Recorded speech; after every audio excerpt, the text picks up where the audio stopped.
So, ladies and gentlemen, this is asking you to find the inverse of this function f of x equals 5 minus 3x over 2. So the first thing you want to do is to graph the function in a graphing calculator or Desmos and see if it's 1 to 1. Now, you'll notice that in order to put a fraction in, I put the top in parentheses, but this fraction is 1 to 1 because it passes the horizontal line test. So yes, it does have it is 1 to 1. So the step in finding the inverse function, so we first take this function, but wherever we see the f of x, we make it y. So it'd be y is equal to 5 minus 3x over 2. And then the thing you do is switch the x and y. Because if you think about what an inverse is, it's when the x and y switch places. So what we'll do is the y now becomes x, and the x becomes y. And now we do everything in our power to solve for y.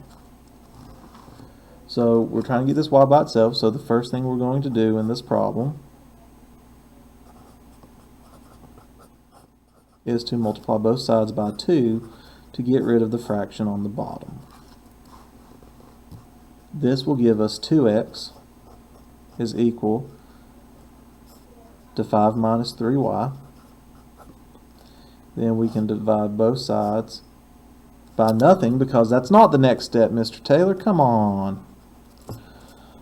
We're trying to get this y by itself, so we want to get rid of this 5. So we're going to subtract 5 from both sides. And we're going to have 2x minus 5 is equal to negative 3y. So what we're going to do now is divide both sides by negative 3. So when we divide this side by negative 3, and this might be a little bit different than what the rest of the slides show, but they are the same type of answer, we do these separately. 2x divided by negative 3 is negative 2 over 3x. Let's just make this bigger. Negative 2x over 3, and 2 negatives will make a positive 5 over 3. And as I said, there's multiple ways to write this answer, and the answer on the PowerPoint may be different than this one.